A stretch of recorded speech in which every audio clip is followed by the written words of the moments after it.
Je m'appelle Cédric, j'ai 32 ans et je vis à Boston, où je me suis construit une vie loin des regards critiques de ma famille. En grandissant, j'ai toujours été la déception. Tandis que ma sœur Amanda était l'enfant en or qui ne pouvait rien faire de mal. Le Thanksgiving dernier, mon père a appelé de l'hôpital pour demander de l'argent, mais a quand même réussi à dire « Ta sœur est brillante et responsable, contrairement à toi, elle n'a pas besoin d'aide ». Il ne savait pas que sa fille parfaite était noyée sous les dettes alors que j'étais le seul à pouvoir réellement les sauver. Avant de vous raconter comment j'ai finalement tenu tête à ma famille, faites-moi savoir d'où vous regardez. Aimez et abonnez-vous si vous avez déjà été injustement comparé à un frère ou une sœur. Ayant grandi dans la banlieue de Chicago dans les années 90, notre maison en briques de 2 étages projetait l'image de la parfaite famille américaine de la classe moyenne. Mon père, Richard, travaillait comme directeur de banque à la First National, un poste qu'il nous rappelait chaque fois qu'il voulait souligner l'importance de la responsabilité financière et du succès conventionnel. Son comportement sévère s'adoucissait rarement, surtout avec moi. Il portait des chemises repassées, même le week-end, et s'attendait à ce que tout le monde vive selon ses normes rigides de réussite. Ma mère, Eleanor, avait été enseignante en primaire avant d'abandonner sa carrière pour élever Amanda et moi. Elle était plus calme que mon père, s'en remettant souvent à ses opinions et apaisant les moments tendus en offrant des biscuits fraîchement cuits ou en changeant doucement de sujet. Bien qu'elle me défende occasionnellement en privé, elle ne contredisait jamais mon père devant nous. Leur chambre était en face de la mienne, et de nombreuses nuits, j'entendais leurs disputes étouffées à mon sujet à travers le mur, les supplications douces de ma mère cédant généralement aux déclarations fermes de mon père. Notre salon affichait les priorités de la famille avec une clarté douloureuse. La cheminée et les murs présentaient les réalisations d'Amanda par ordre chronologique. Son trophée de concours d'orthographe de l'école primaire, son certificat de présence parfaite au collège, sa plaque de major de promotion du lycée et ses lettres d'acceptation à l'université. Ma mère avait créé une boîte d'ombre spéciale pour la lettre d'acceptation d'Amanda dans une université de l'Ivy League, la positionnant de manière à ce que ce soit la première chose que les visiteurs remarquent en entrant dans notre maison. Mes propres accomplissements dans les concours d'art et d'écriture créative étaient relégués à un petit tableau d'affichage dans la buanderie, s'ils étaient affichés du tout. Quand j'ai remporté la première place à un concours d'art pour jeunes à l'échelle de l'État à 14 ans, la réponse de mon père a été « C'est bien, mais ce n'est qu'un passe-temps ».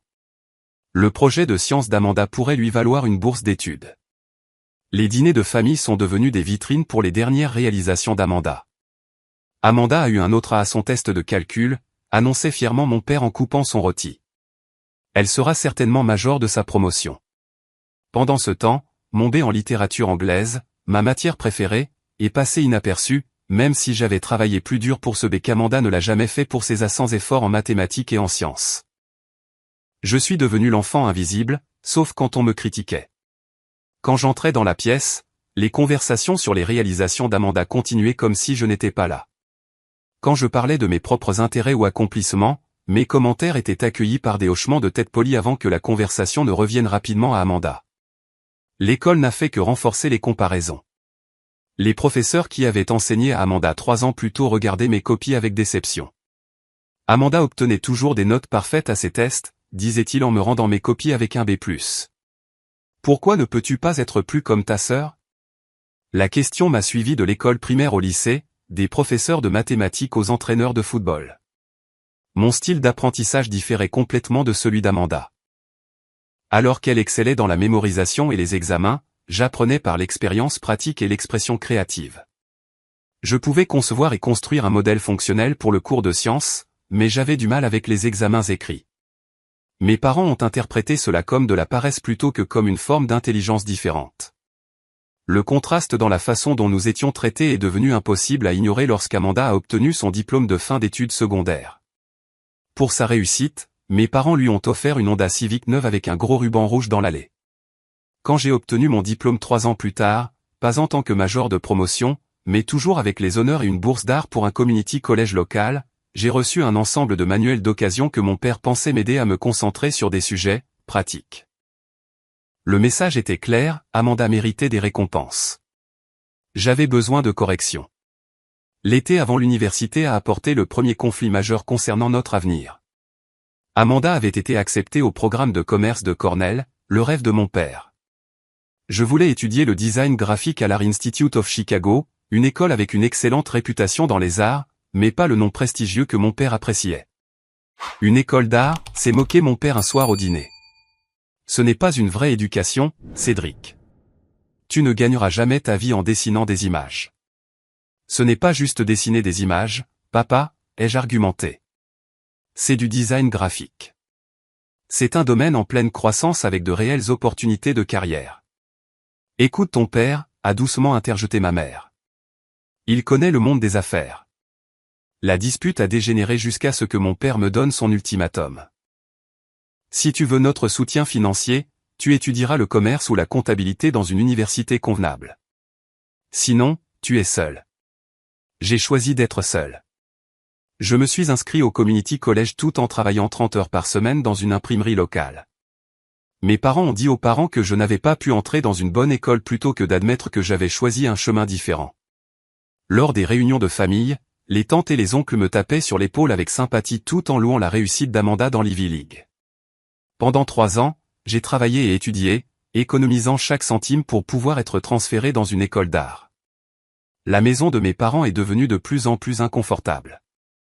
Chaque conversation revenait à la façon dont je devrais être plus pratique, plus concentré, plus comme Amanda. Le jour où j'ai enfin eu assez d'économies pour déménager à Boston et fréquenter l'école de mes rêves a été le jour où j'ai senti que je pouvais respirer librement pour la première fois.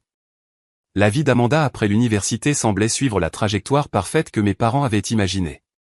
Elle a obtenu son diplôme de Cornell avec mention en administration des affaires et a immédiatement décroché un emploi chez MC Kinsey & Company, un cabinet de conseil prestigieux avec des bureaux au centre-ville de Chicago.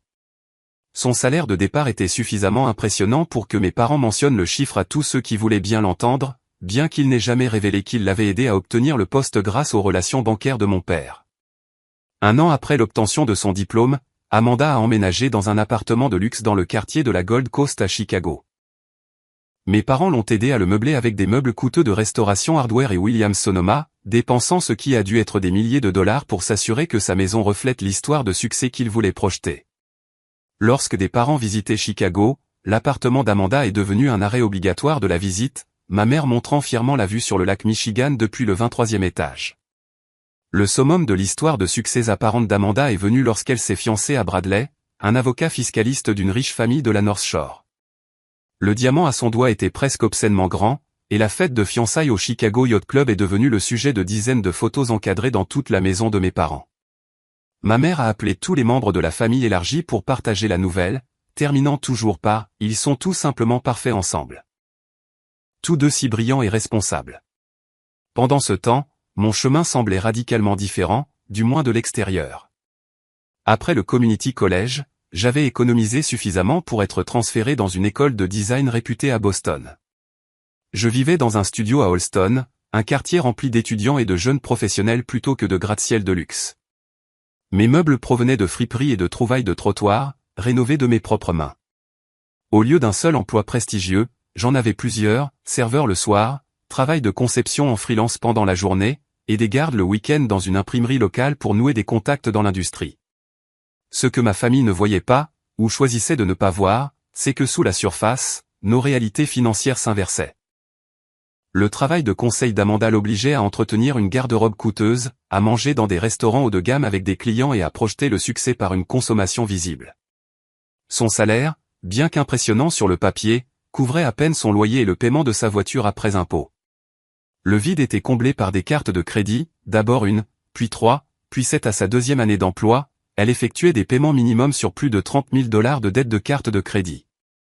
Les prêts de mes parents ont commencé modestement, 2 000 $ pour une réparation de voiture inattendue, 3 000 $ pour un dépôt de garantie lors du déménagement dans un meilleur immeuble.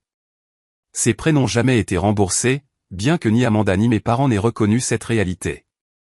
Au lieu de cela, ils ont été considérés comme des investissements dans le succès futur d'Amanda. En revanche, je vivais frugalement mais intentionnellement. Mon appartement était petit mais fonctionnel, décoré de mes propres œuvres d'art et de trésors de seconde main. Je faisais mon café à la maison au lieu de dépenser 6 $ par jour chez Starbucks. Je préparais des déjeuners au lieu de commander des livraisons. Chaque dollar supplémentaire allait d'abord à mes prêts étudiants, puis à la constitution d'un fonds d'urgence, et enfin à des investissements. À 28 ans, j'avais remboursé intégralement ma dette étudiante. Un fait que je n'ai jamais partagé avec ma famille car ils ne m'ont jamais posé de questions sur mes finances, sauf pour me demander si je m'en sortais bien. La communication entre nous s'est raréfiée à mesure que j'établissais mon indépendance. Les appels téléphoniques hebdomadaires sont devenus mensuels, puis trimestriels. Chaque conversation suivait le même schéma, de brèves questions sur mon travail, qu'ils n'ont jamais tout à fait compris, de longues mises à jour sur les dernières réalisations d'Amanda, et des suggestions subtiles selon lesquelles il était peut-être temps pour moi d'envisager une vraie carrière ou de retourner à Chicago où il pourrait m'aider à m'établir. J'ai arrêté d'appeler régulièrement lorsque j'ai réalisé que je passais des jours à me remettre de chaque conversation, à reconstruire la confiance en moi que leurs commentaires dédaigneux érodaient. Ils ne m'appelaient que lorsqu'ils avaient besoin d'aide technique avec leurs ordinateurs ou lorsqu'Amanda était trop occupée pour aider à une affaire de famille. Les réunions de famille sont devenues des affaires de plus en plus tendues où je me sentais comme un étranger observant une performance de succès familial qui excluait ma réalité. Pourtant, paradoxalement, cette distance a favorisé mon indépendance et ma résilience. Sans la comparaison constante avec Amanda, j'ai commencé à mesurer mon succès selon mes propres normes. J'ai trouvé des mentors dans la communauté du design qui appréciaient ma créativité et mon éthique de travail. J'ai noué des amitiés avec des gens qui ne connaissaient rien de ma dynamique familiale et qui me voyaient donc clairement, sans le prisme déformant d'être l'enfant décevant. Moins je cherchais l'approbation de mes parents, plus je développais de confiance en mon propre chemin. Cette confiance s'est traduite par un meilleur travail, plus de références de clients et une stabilité financière lentement croissante. À 30 ans, je m'étais fait une réputation dans la communauté du design de Boston comme quelqu'un de fiable, de créatif et de techniquement compétent, tout ce que mes parents avaient prédit que je ne deviendrais jamais. Ma percée professionnelle est venue après des années à construire mon portfolio et mon réseau. J'avais travaillé en freelance pour une start-up de logiciels financiers, créant des conceptions d'interface utilisateurs pour leur version bêta. Lorsque l'entreprise a obtenu un deuxième tour de financement, ils m'ont embauché comme leur concepteur principal avec un salaire qui m'a fait cligner des yeux 2 fois en voyant la lettre d'offre. Ce premier grand client m'a ouvert les portes à d'autres. Les entreprises de technologie financière appréciaient ma capacité à rendre des informations complexes accessibles grâce à une conception intuitive. Je me suis spécialisé dans la création d'interfaces pour des applications financières qui rendaient la visualisation des données claires et exploitables. Mon portfolio s'est étoffé pour inclure des projets pour des sociétés d'investissement, des applications bancaires et des plateformes d'éducation financière. Au fur et à mesure que ma réputation professionnelle grandissait, mes revenus augmentaient également. J'ai quitté mon studio exigu pour un appartement d'une chambre à Cambridge. Toujours modeste, mais avec assez d'espace pour un bureau à domicile convenable. Malgré l'amélioration de mes finances, j'ai conservé des habitudes relativement frugales, investissant dans des meubles de qualité qui duraient plutôt que dans des marques de luxe, cuisinant à la maison la plupart des soirs et mettant 25% de chaque chèque de paie dans l'épargne et les investissements. À 31 ans, j'avais constitué un fonds d'urgence couvrant 6 mois de dépenses, j'avais maximisé mes cotisations de retraite chaque année et j'avais créé un portefeuille d'investissement diversifié qui croissait régulièrement. J'ai travaillé avec un conseiller financier pour prendre des décisions intelligentes en matière d'impôts et de planification à long terme, sans la pression d'afficher la richesse par des possessions matérielles. J'ai bâti une véritable richesse grâce à une gestion prudente et aux intérêts composés. Pendant ce temps, la façade soigneusement construite d'Amanda commençait à se fissurer. Sa carrière de consultante impliquait de fréquents changements d'emploi, chacun présenté à la famille comme une décision stratégique, mais résultant en fait d'un épuisement professionnel ou de problèmes de performance. Chaque nouveau poste s'accompagnait d'un titre et d'un salaire légèrement plus élevé, mais aussi d'attentes et de pressions accrues.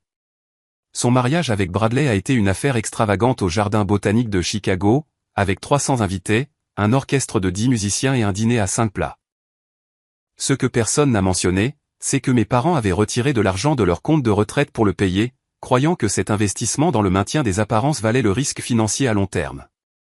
Peu de temps après le mariage, Amanda a commencé à m'appeler pour me demander de petits prêts, toujours avec une explication plausible et des promesses de remboursement rapide. Mon chèque de commission est en retard, ou nous avons un problème de trésorerie temporaire jusqu'à ce que la prime de Bradley arrive. Au début, j'ai transféré l'argent sans poser de questions, supposant que son besoin était sincère. Après le 3e prêt non remboursé, j'ai commencé à poser plus de questions, ce qui a entraîné moins d'appels, mais une plus grande distance entre nous. Ce que je ne savais pas à l'époque, c'est que le mariage d'Amanda montrait déjà des signes de tension à cause de secrets financiers. Bradley avait découvert certaines de ses cartes de crédit, mais pas toutes. Leurs disputes sur l'argent sont devenues plus fréquentes. Les habitudes de magasinage d'Amanda, vêtements de marque, restaurants chers, achats impulsifs étaient passés de folies occasionnelles à une véritable dépendance qu'elle cachait en faisant livrer des colis à son bureau ou chez des amis. Nos parents sont restés inconscients de ces réalités, ou peut-être volontairement aveugles. À chaque réunion de famille, ils continuaient de louer l'avancement de carrière et la belle maison d'Amanda tout en exprimant leurs inquiétudes quant à ma lutte dans le domaine instable du design. Quand j'ai mentionné avoir terminé un projet pour une grande institution financière, mon père l'a rejeté comme « jouer avec des ordinateurs » plutôt que de faire un « travail financier sérieux » comme Amanda. « On s'inquiète juste pour ta sécurité future », disait ma mère en me tapotant la main. Les emplois créatifs sont si imprévisibles. Tout le monde ne peut pas avoir le don d'Amanda pour les affaires. Le contraste entre la perception publique et la réalité privée est devenu presque comique. Lors d'un dîner de fête, mon père a fièrement parlé à la famille élargie de la promotion d'Amanda pendant qu'elle s'excusait pour passer un appel téléphonique, qui, j'ai appris plus tard, était pour négocier une prolongation de paiement avec sa compagnie de carte de crédit. Le même soir, mon oncle m'a demandé si je dessinais toujours des logos, comme si ma carrière était un passe-temps plutôt qu'une profession qui me rapportait maintenant un revenu à 6 chiffres. Je luttais avec des émotions contradictoires à propos de cette situation. Une partie de moi voulait corriger leurs idées fausses et prouver mon succès. Une autre partie reconnaissait que leur approbation était devenue moins importante pour mon bonheur que ma propre satisfaction de mes choix. Une voix vindicative suggérait parfois de les laisser découvrir par eux-mêmes la maison de cartes financière d'Amanda. Mon mentor, Daniel, un designer à succès de 20 ans mon aîné, m'a fourni une perspective précieuse lors de nos réunions de café hebdomadaires. Les récits familiaux sont des choses puissantes, m'a-t-il dit un jour. Parfois, les gens ont besoin de ces histoires pour donner un sens à leur monde. Tes parents ont besoin qu'Amanda soit l'histoire à succès et que tu sois le récit édifiant. La question est de savoir si tu as encore besoin de participer à ce récit. Ces mots m'ont aidé à faire la paix avec le maintien d'une certaine distance sans couper complètement les ponts. J'appelais pour les anniversaires et les vacances, je rendais brièvement visite à Noël et je me concentrais autrement sur la construction de la vie que je voulais à Boston. J'ai arrêté d'essayer de corriger leurs idées fausses ou d'obtenir leur approbation. Cette approche m'a permis de préserver ma santé mentale tout en reconnaissant que je me souciais toujours de ma famille malgré nos difficultés. L'année de mes 32 ans a marqué une étape importante dans ma carrière. Après des années de travail en contrat et de construction de ma réputation, on m'a offert un poste de direction chez FinTech Innovation, une entreprise de technologie financière du Fortune 500 qui développait son bureau de Boston. Le poste s'accompagnait d'une augmentation de salaire substantielle, d'options sur actions et d'une équipe de designers à gérer.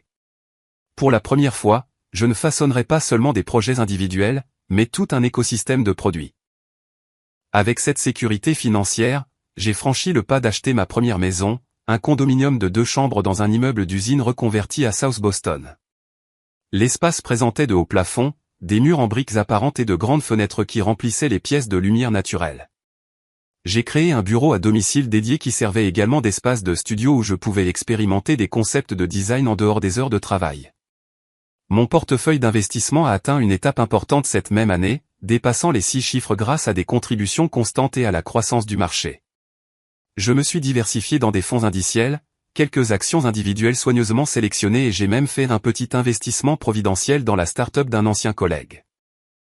Un conseiller financier m'a aidé à structurer mes investissements pour minimiser l'impôt tout en maximisant la croissance à long terme.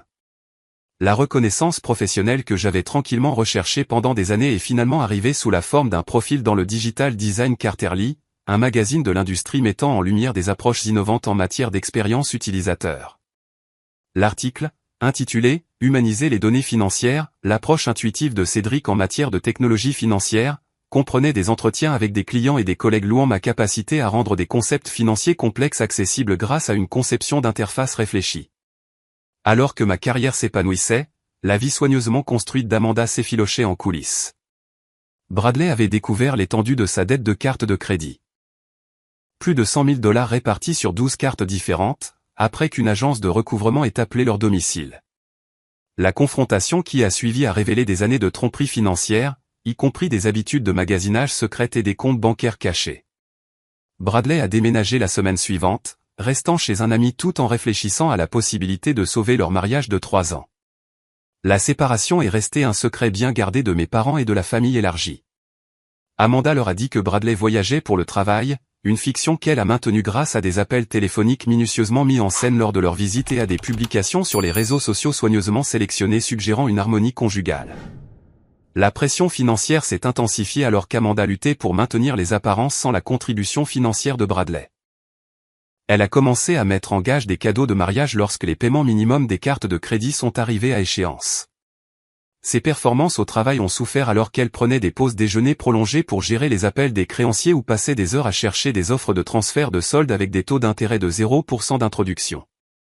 Son directeur l'a placée sous un plan d'amélioration des performances, ajoutant un stress professionnel à sa crise personnelle. Au milieu de cette tourmente cachée, notre père a subi une grave crise cardiaque. Ma mère a appelé tôt un mardi matin, sa voix tremblante alors qu'elle expliquait que papa s'était effondré en pelletant la neige de leur allée. Il était stable après une opération d'urgence, mais aurait besoin d'un triple pontage et d'une longue période de convalescence. Le médecin dit qu'il devra rester à l'hôpital pendant au moins une semaine, peut-être plus, a expliqué ma mère, et ensuite des mois de convalescence à la maison. Je ne sais pas comment on va gérer tous les rendez-vous et les médicaments. J'ai immédiatement proposé de rentrer à la maison pour aider, mais ma mère a hésité. Amanda est si occupée avec son grand projet au travail. Elle a dit qu'elle essaierait de venir le week-end quand elle le pourra. Mais peut-être que tu pourrais venir, puisque ton travail est plus flexible. L'implication que ma carrière était moins importante ou exigeante que celle d'Amanda flottait dans l'air, mais je l'ai laissé passer sans contestation. Je réserverai un vol pour demain, ai-je promis. Ne t'inquiète pas de venir me chercher. Je louerai une voiture à l'aéroport. Ce que ma mère n'a pas mentionné, ce que je découvrirai bientôt, c'est que leur assurance maladie avait une franchise élevée qu'ils ne pouvaient pas se permettre de payer. Des années à aider Amanda à maintenir son style de vie avaient épuisé leurs économies, et les factures médicales de mon père dépasseraient rapidement $20 000, avant même le long processus de réadaptation. La veille de mon vol, mon père a appelé de sa chambre d'hôpital. Sa voix semblait plus faible que je ne l'avais jamais entendue, mais ses mots portaient le même ton dédaigneux auquel je m'étais habitué au fil des ans. « Ta mère dit que tu viens nous rendre visite », a-t-il dit après une salutation minimale. « C'est bien. On aurait besoin d'un peu d'aide à la maison pendant que je suis cloué au lit. »« Bien sûr », ai-je répondu. « Tout ce dont vous avez besoin. » Il y a eu une longue pause avant qu'il ne continue. « Le truc, Cédric, c'est que ces factures médicales vont être substantielles. L'assurance ne couvre pas autant que ce qu'on pensait. Je peux aider avec ça, ai-je offert immédiatement. Ne vous inquiétez pas de l'argent pour le moment. Concentrez-vous simplement sur votre rétablissement. Une autre pause, plus longue cette fois. Eh bien, c'est généreux de ta part. On ne demanderait pas normalement, connaissant ta situation, mais c'est une urgence. La façon dont il a souligné « situation » a clairement montré qu'il me considérait toujours comme financièrement instable, bien qu'il n'ait jamais demandé ma situation réelle. Ce n'est vraiment pas un problème, papa. Je suis en bonne position pour aider. Ta sœur est brillante et responsable, contrairement à toi. Elle n'a pas besoin d'aide, a-t-il poursuivi comme si je n'avais pas parlé. Elle est occupée avec d'importantes réunions de clients ce mois-ci. On ne veut pas l'embêter alors qu'elle est à un point si critique de sa carrière. Tu comprends?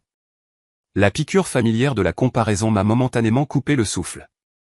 Même en demandant mon aide financière, mon père ne pouvait s'empêcher de souligner la supériorité d'Amanda. L'absurdité de la situation s'est finalement cristallisée pour moi. Je paierais les factures médicales que ma sœur soi-disant plus brillante ne pouvait pas se permettre d'aider, tout en étant toujours considérée comme l'échec de la famille. Je comprends parfaitement, ai-je dit doucement. Je te vois demain, papa. Après avoir raccroché, je suis resté assis à l'îlot de ma cuisine pendant près d'une heure, digérant la conversation. Puis j'ai pris une décision qui allait finalement changer notre dynamique familiale pour toujours.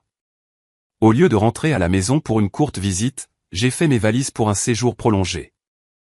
Il était temps de voir la réalité de la situation de ma famille avec des yeux clairs et de finalement aborder la fiction qu'ils avaient maintenue pendant tant d'années. Le taxi m'a déposé chez mes parents tard le jeudi après-midi. Debout sur le trottoir avec ma valise, j'ai remarqué des détails que j'avais négligés lors de brèves visites de vacances, de la peinture qui s'écaillait sur les cadres des fenêtres, des bardeaux manquants sur le toit, des fissures dans l'allée en béton qui avaient été réparées avec de l'asphalte. La pelouse autrefois impeccable était inégale et envahie par les mauvaises herbes par endroits. La maison qui avait été la vitrine du quartier pendant mon enfance montrait maintenant des signes clairs d'entretien différé. Ma mère a ouvert la porte avant que je puisse frapper. Elle avait l'air plus âgée que ses 61 ans, avec des cernes sombres sous les yeux et des cheveux qui étaient devenus complètement gris depuis Noël. Elle m'a serré fort dans ses bras, sa silhouette mince semblant fragile contre la mienne. « Merci d'être venu », a-t-elle murmuré. Ça a été si difficile. À l'intérieur, la maison racontait sa propre histoire de difficultés financières. Les meubles étaient les mêmes que lorsque j'étais parti pour l'université, maintenant usés et démodés. Les appareils de cuisine qui avaient été haut de gamme dans les années 90 n'avaient pas été mis à jour. De petites réparations avaient été négligées. Une porte d'armoire pendait d'une seule charnière. Le lave-vaisselle avait une pancarte manuscrite, en panne, collée dessus, et le lustre de la salle à manger manquait de 3 ampoules. J'avais l'intention de faire des réparations, a dit ma mère en remarquant mon regard. Mais avec les heures de ton père réduites à la banque l'année dernière, on a dû faire attention aux dépenses. Ces heures ont été réduites? C'était la première fois que j'entendais parler de problèmes d'emploi. Juste à 4 jours par semaine, a-t-elle expliqué en s'affairant à préparer du thé. La banque a automatisé davantage de ses processus. Il ne voulait pas vous inquiéter avec ça, les enfants. Après m'être installé dans mon ancienne chambre, inchangée depuis le lycée, avec des affiches délavées et des trophées qui prenaient la poussière, j'ai posé des questions plus directes sur leur situation financière. Les yeux de ma mère se sont remplis de larmes alors qu'elle ouvrait à contre-cœur un tiroir de la cuisine et en sortait une pile d'enveloppes non ouvertes. Je ne sais pas par où commencer avec ça, a-t-elle admis. Il y a des factures d'hôpital, des relevés de cartes de crédit, des avis de retard de paiement. Ton père s'est toujours occupé de l'argent. Je ne sais même pas combien on doit au total. J'ai passé cette soirée à la table de la cuisine, triant leurs documents financiers. L'image qui en a émergé était alarmante. Leur hypothèque avait été refinancée 3 fois, chaque fois en retirant des fonds propres. Les cartes de crédit étaient presque au maximum. Les comptes de retraite avaient été vidés à des niveaux alarmants et les factures médicales s'empilaient, non ouvertes. Quand j'ai gentiment posé des questions sur les multiples refinancements, ma mère a détourné le regard. Le mariage d'Amanda était si important pour ton père. Et puis elle a eu besoin d'aide pour l'acompte de son condo. Et il y a eu quelques fois où elle a eu des dépenses imprévues. Le lendemain matin, je suis allé à l'hôpital pour voir mon père. L'homme confiant et intimidant qui avait dominé mon enfance semblait diminuer dans le lit d'hôpital, relié à des moniteurs et à une perfusion.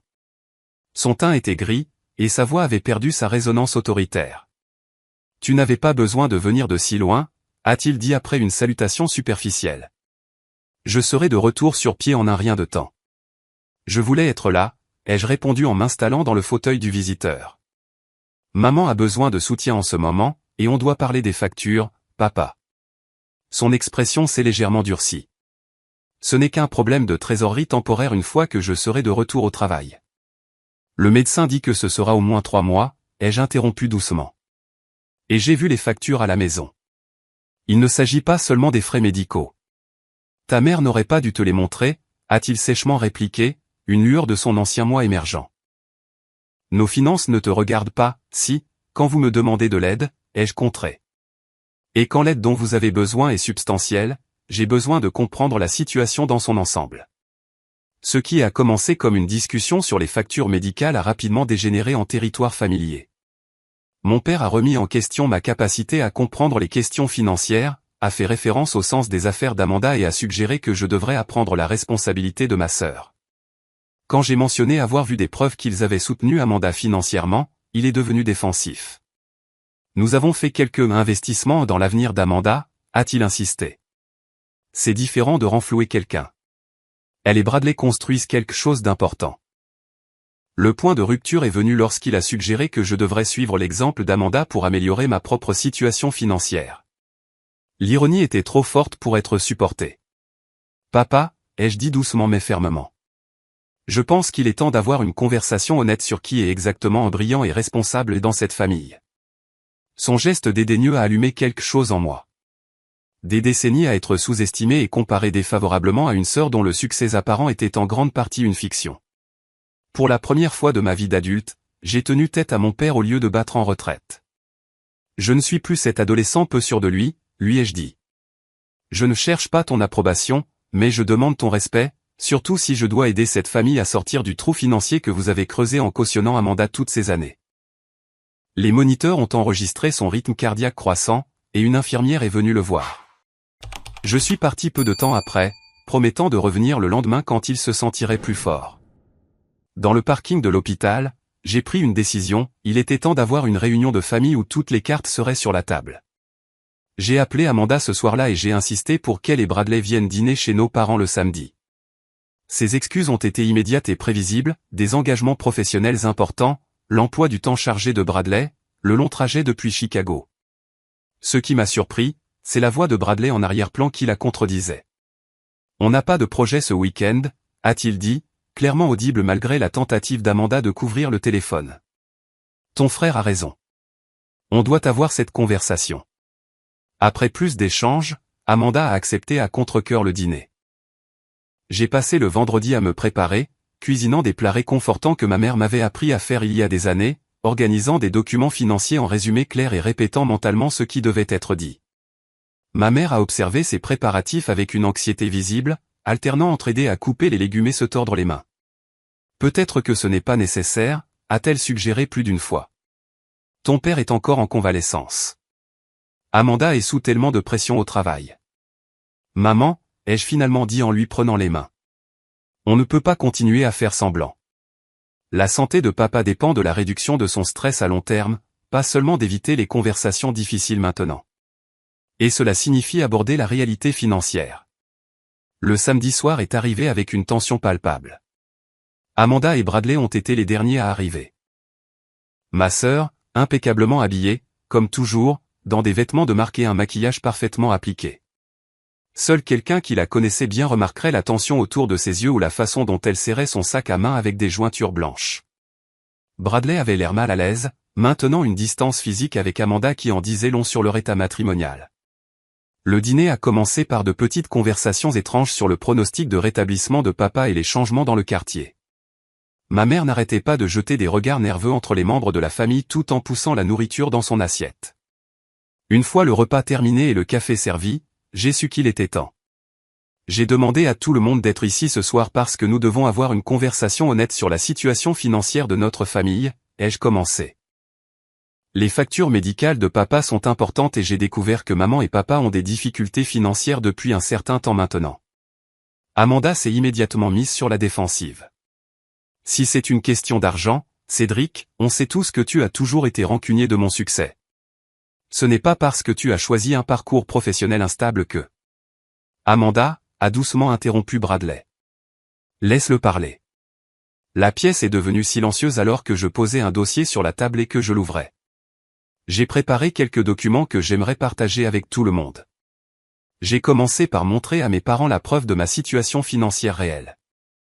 Des relevés bancaires montrant des économies substantielles, des résumés de comptes d'investissement, des documents de l'achat de ma maison et mon contrat de travail actuel avec son chiffre de salaire impressionnant. Les yeux de ma mère se sont écarquillés en regardant les chiffres tandis que mon père regardait avec incrédulité. Voici ma réalité financière réelle, ai-je expliqué calmement. J'ai bâti une carrière réussie dans le design numérique, spécialisée dans les interfaces de technologie financière. Je suis propriétaire de ma maison. Je n'ai aucune dette. J'ai 6 mois de dépenses économisées dans un fonds d'urgence et un portefeuille d'investissement diversifié. Je me suis tourné pour faire face à Amanda directement. Maintenant, je pense qu'il est temps pour toi d'être également honnête sur ta situation. La couleur a quitté son visage. Ce n'est pas juste. Tu essaies de me mettre dans l'embarras devant tout le monde. En fait, a interjeté Bradley. Je pense que cette conversation est attendue depuis longtemps. Il s'est tourné vers mes parents. Richard, Eleanor, Amanda et moi nous séparons à cause de la malhonnêteté financière. Elle m'a caché plus de 100 000 $ de dettes de carte de crédit. Nous risquons la faillite. Le visage de mon père est devenu rouge. C'est absurde. Amanda a toujours été financièrement responsable. Elle est consultante en finance, pour l'amour de Dieu. Papa, a dit Amanda, la voix brisée. C'est vrai. J'ai des difficultés depuis des années. Ces prêts que toi et maman m'avaient accordés, j'en avais besoin parce que je ne pouvais pas joindre les deux bouts. Le condo étant pressaisi. Bradley a déménagé il y a 3 semaines. Ma mère a commencé à pleurer doucement tandis que l'expression de mon père passait par l'incrédulité, la colère et la confusion. Mais ton travail, ton succès. J'ai été mise en probation le mois dernier, a admis Amanda. Les larmes coulaient maintenant sur son visage. J'ai été distrait en essayant de cacher tout ça. Je pourrais perdre mon travail complètement. Pendant plusieurs minutes, les seuls sons dans la salle à manger étaient les sanglots doux de ma mère et les reniflements d'Amanda. Mon père était assis, immobile, fixant la table comme si le grain du bois pouvait offrir une explication à la façon dont sa compréhension de ses enfants avait été si complètement erronée. Toutes ces années, a-t-il finalement dit, sa voix à peine audible. Je pensais. Il n'a pas pu terminer la phrase. Tu pensais qu'Amanda était la réussite et que j'étais l'échec, ai-je complété pour lui. Tu as pensé ça depuis que nous sommes enfants. Tu n'as jamais posé de questions sur mes réalisations réelles ou mes finances parce qu'elles ne correspondaient pas au récit que tu avais créé. Mon père a commencé à objecter, puis s'est arrêté, la vérité de mes paroles s'imposant visiblement à lui. Pour la première fois de ma vie, il m'a regardé. M'a vraiment regardé, sans le filtre de la déception ou de la comparaison. Je ne savais pas, a-t-il dit simplement. Tu ne voulais pas savoir, ai-je corrigé doucement. Et cela a blessé cette famille pendant des décennies. Les jours qui ont suivi notre réunion de famille ont été étrangement calmes. Mon père a été libéré de l'hôpital pour commencer sa convalescence à la maison, passant la plupart de son temps dans le fauteuil inclinable à regarder la télévision à faible volume. Ma mère se déplaçait entre s'occuper de lui et pleurer dans la cuisine quand elle pensait que personne n'écoutait. Amanda est retournée à Chicago dimanche soir tandis que Bradley est resté en ville dans un hôtel, venant quotidiennement pour participer aux discussions sur leurs options financières. J'ai prolongé mon séjour à Chicago, travaillant à distance depuis ma chambre d'enfant tout en aidant mes parents à naviguer dans leur nouvelle réalité. La première étape pratique a été de faire face à leur crise financière immédiate. J'ai payé les factures médicales impayées et j'ai mis leur hypothèque à jour, en mettant en place des paiements automatiques depuis mon compte pour les 6 prochains mois afin de leur donner un peu de répit. Ensuite, j'ai organisé une réunion avec un conseiller financier spécialisé dans la planification de la retraite pour les personnes âgées confrontées à des revers. Margaret Kim est arrivée chez mes parents avec une approche compatissante qui les a mis à l'aise alors qu'elle examinait leur situation financière complète. Elle a créé un budget durable qui tenait compte du revenu réduit de mon père et des frais médicaux continus tout en préservant ce qui restait de leurs économies de retraite. La bonne nouvelle, a expliqué Margaret, c'est qu'avec quelques ajustements et l'aide temporaire de Cédric, vous n'aurez pas besoin d'envisager de vendre la maison. La mauvaise nouvelle, c'est que la retraite devra être retardée d'environ 3 ans pour reconstituer votre coussin financier. Mon père, qui était resté largement silencieux pendant la réunion, a finalement pris la parole. J'aurais dû mieux planifier. J'étais tellement concentré sur les apparences que j'ai perdu de vue les chiffres réels. Venant d'un ancien directeur de banque, cet aveu lui a clairement coûté une fierté considérable. Pour Amanda, le chemin à parcourir était plus compliqué. Après plusieurs discussions familiales, nous nous sommes mis d'accord sur une approche structurée de sa dette. Je rembourserai ses cartes de crédit à taux d'intérêt le plus élevé pour arrêter l'hémorragie, mais seulement si elle s'engageait à suivre des conseils en crédit et une thérapie financière pour aborder les aspects émotionnels de sa dépendance aux dépenses. Elle me rembourserait par le biais d'un accord formel avec un intérêt modéré, non pas pour profiter de sa situation, mais pour établir une responsabilité professionnelle qui avait fait défaut dans sa vie financière. Je ne mérite pas ton aide, m'a-t-elle dit un soir alors que nous étions seuls dans la cuisine à faire la vaisselle. J'ai été horrible avec toi pendant des années. Il ne s'agit pas de mériter, ai-je répondu. Il s'agit de la famille. Mais il s'agit aussi de changer des schémas qui n'ont fonctionné pour aucun de nous. Avec la permission d'Amanda, j'ai engagé un service de bricolage pour effectuer les réparations essentielles à la maison de mes parents qui avaient été différées pendant des années. Le toit qui fuyait a été réparé, les appareils électroménagers cassés ont été remplacés par des modèles modestes mais fonctionnels, et les problèmes de sécurité ont été résolus. Ma mère a pleuré lorsque le nouveau lave-vaisselle a été installé, réalisant depuis combien de temps elle s'accommodait de circonstances de plus en plus difficiles sans se plaindre. La guérison émotionnelle a commencé plus timidement que les solutions pratiques. Mon père, dont l'identité était si étroitement liée au succès financier et au fait d'avoir la fille parfaite, a eu du mal à concilier ses croyances de longue date avec la réalité. Un après-midi, pendant sa convalescence, il m'a appelé dans le salon où il triait de vieilles photos de famille. J'ai trouvé ça, a-t-il dit en tendant un certificat délavé de mon exposition d'art de 8e année. Ta mère a tout gardé, même quand je ne voyais pas la valeur. C'était la chose la plus proche d'une excuse qu'il pouvait formuler à ce moment-là. Mais j'ai reconnu l'effort qu'il lui a fallu pour reconnaître cette petite preuve qu'il avait eu tort à mon sujet. Elle a toujours cru en moi, ai-je dit, acceptant l'ouverture qu'il offrait. J'aurais juste aimé que tu puisses le faire aussi. Je n'ai pas compris ton chemin, a-t-il admis. Je pensais qu'il n'y avait qu'une seule voie vers le succès, celle que j'avais prise. J'avais tort à ce sujet. Le parcours de guérison de ma mère a pris une forme différente. Avec mon père occupé par sa convalescence et sa physiothérapie, elle a commencé à passer du temps avec moi indépendamment, peut-être pour la première fois. Nous avons cuisiné ensemble, fait de courtes promenades dans le quartier et reconstruit progressivement une relation qui n'était pas définie par son rôle de médiatrice entre mon père et moi. J'aurais dû te défendre davantage, a-t-elle avoué lors d'une de nos promenades. Je savais à quel point tes talents étaient spéciaux, mais j'avais peur de provoquer un conflit. Tu as fait de ton mieux, maman, l'ai-je assuré. On a tous fait ce qu'on pensait être juste à l'époque. Le processus d'Amanda a peut-être été le plus difficile. Des années à être l'enfant en or avait créé une image de soi fragile qui dépendait d'une validation externe constante. Lorsque la façade s'est effondrée, elle a dû faire face non seulement à ses erreurs financières, mais aussi à sa participation à une dynamique familiale qui avait profondément blessé son frère.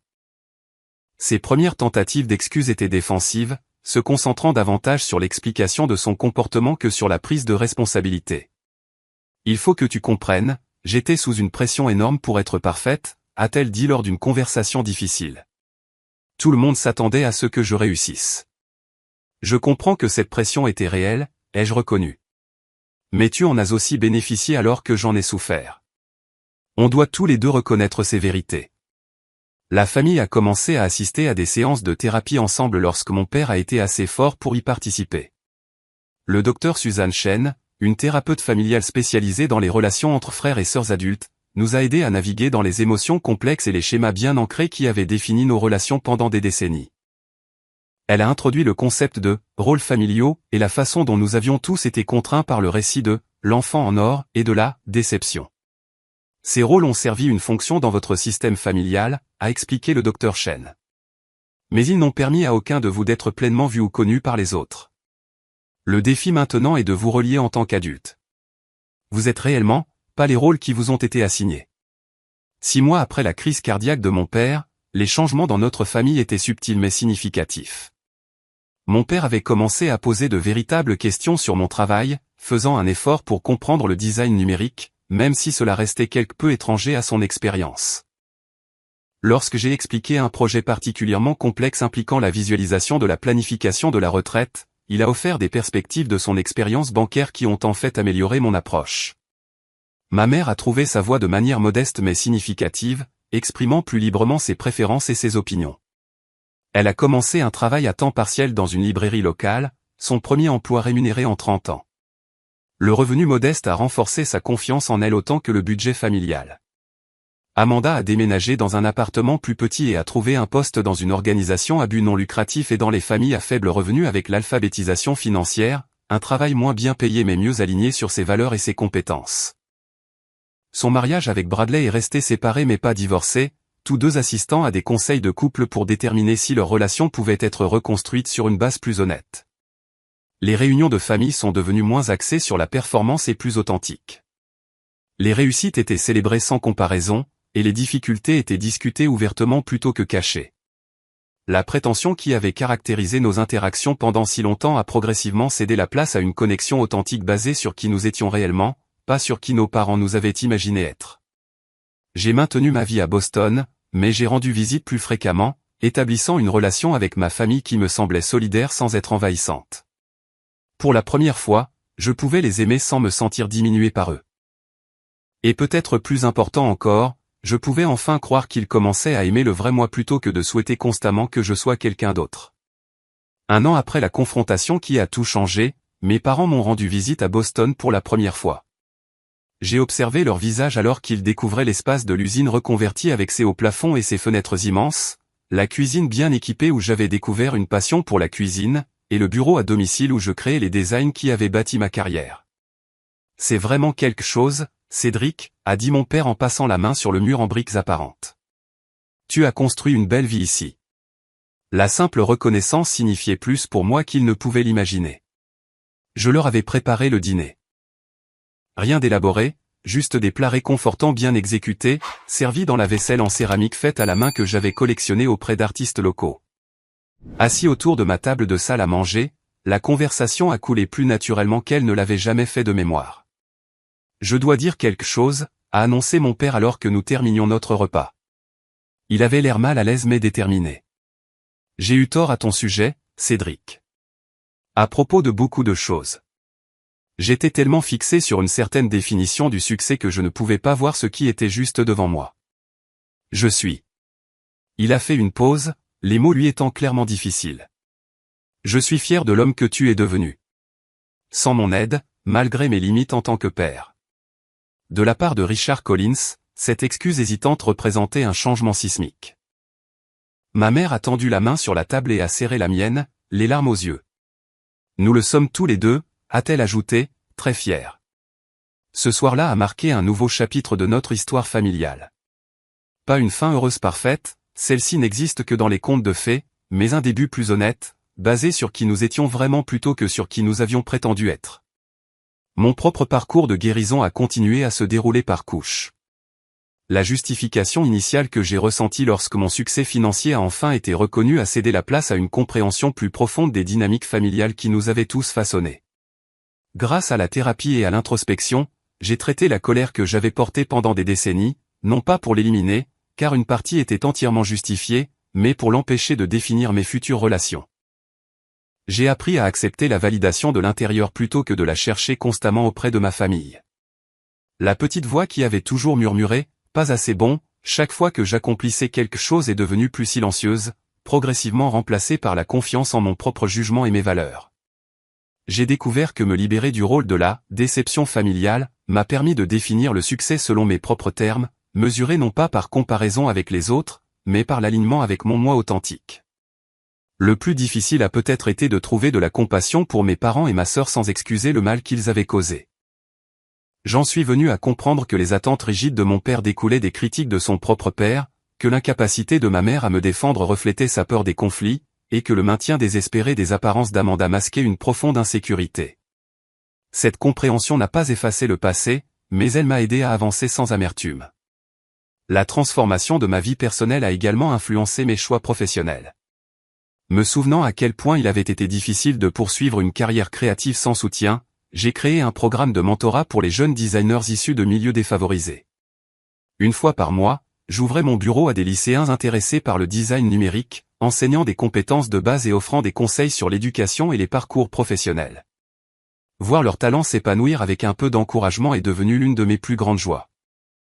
Lors de conférences de l'industrie, j'ai commencé à parler ouvertement des défis de santé mentale dans les domaines créatifs, partageant comment le perfectionnisme et le syndrome de l'imposteur avaient affecté le début de ma carrière. Ces présentations ont profondément résonné auprès de collègues qui avaient fait face à des difficultés similaires, créant des liens basés sur une vulnérabilité partagée plutôt que sur des images de succès soigneusement sélectionnées. Mon travail lui-même a évolué pour intégrer plus de sens au-delà de l'excellence technique. J'ai commencé à m'associer à des organisations à but non lucratif d'alphabétisation financière, similaires à celles où Amanda travaillait maintenant, concevant des interfaces qui rendaient la budgétisation et l'épargne accessibles aux personnes sans formation financière. Ce mariage de mes compétences techniques avec un impact social authentique a apporté une profondeur de satisfaction qui a dépassé tout ce que j'avais connu dans ma carrière jusqu'à présent. Amanda et moi avons reconstruit notre relation lentement, remplaçant la dynamique compétitive de notre enfance par un soutien mutuel pour nos chemins très différents. Elle venait à Boston tous les trimestres pour ce que nous appelions des sessions de stratégie fraternelle, où nous passions en revue les progrès et les défis de chacun sans l'influence de nos parents. Elle a trouvé sa voie authentique en travaillant avec des familles en crise financière, s'appuyant sur ses propres expériences pour offrir à la fois des conseils pratiques et une empathie sincère. J'ai passé tellement d'années à essayer de paraître brillante, a-t-elle confié lors d'une de ses visites. C'est un tel soulagement d'être réellement utile à la place. Mes parents ont poursuivi leur propre évolution, bien que plus progressivement. Mon père a rejoint un groupe de soutien pour les survivants de crise cardiaque où il a noué des amitiés basées sur une vulnérabilité mutuelle plutôt que sur la compétition de statut. Ma mère a fait du bénévolat à la banque alimentaire de son église, découvrant un épanouissement dans le service qui n'avait rien à voir avec le maintien des apparences. Ils ont déménagé dans une maison plus petite qui convenait mieux à leurs besoins de retraite, abandonnant la maison vitrine qui avait représenté tant de leurs anciennes valeurs. En repensant au parcours de notre famille, j'ai réalisé à quel point les récits que nous nous racontons sur nous-mêmes et sur les autres façonnent nos perceptions et nos choix. Pendant des décennies, notre famille avait été piégée dans une histoire avec des rôles assignés, la fille qui réussit, le fils décevant, le père fier, la mère qui soutient. Aucun de nous n'avait été pleinement vu ou connu dans ces contraintes. Se libérer de ces faux récits n'a pas été facile. Cela a nécessité une honnêteté douloureuse, une vulnérabilité consentie et le courage de faire face à des vérités inconfortables. Mais de l'autre côté de ce passage difficile, nous avons trouvé des relations basées sur l'authenticité plutôt que sur la performance, l'acceptation plutôt que l'approbation conditionnelle, et l'amour qui embrassait la réalité au lieu de la fantaisie. La leçon la plus profonde que j'ai apprise à travers ce voyage est que le vrai succès ne vient pas en répondant aux attentes des autres ou en accumulant des diplômes impressionnants, mais en vivant authentiquement selon ses propres valeurs. La liberté que j'ai trouvée dans des relations honnêtes, même lorsque ces relations incluaient la reconnaissance d'histoires douloureuses, a de loin dépassé tout confort temporaire qui venait du maintien des illusions. L'enfant invisible que j'avais été pendant tant d'années est finalement devenu visible, d'abord pour moi-même, puis pour ma famille, et finalement pour un monde où ma perspective et mes talents uniques pouvaient apporter une contribution significative. L'histoire que ma famille avait racontée sur moi s'est avérée être de la fiction. Mais l'histoire que j'écrivais maintenant pour moi-même était authentique, imparfaite et véritablement la mienne. Si vous vous êtes déjà senti invisible ou sous-estimé par les personnes qui devraient vous connaître le mieux, j'espère que mon histoire vous apportera un peu de réconfort et de perspective. Notre valeur n'est pas déterminée par les perceptions limitées des autres. Et il n'est jamais trop tard pour réécrire les récits qui ont défini nos relations. Avez-vous déjà été injustement comparé à vos frères et sœurs ou vécu dans l'ombre de quelqu'un d'autre? Partagez votre histoire dans les commentaires. Vous pourriez aider quelqu'un d'autre à se sentir moins seul. Et si cela a résonné en vous, veuillez aimer, vous abonner et partager avec quelqu'un qui pourrait avoir besoin d'entendre que sa vraie valeur n'est pas déterminée par les récits familiaux. Merci d'avoir écouté mon parcours, et rappelez-vous, la personne la plus importante qui a besoin de voir votre valeur vous regarde dans le miroir tous les jours.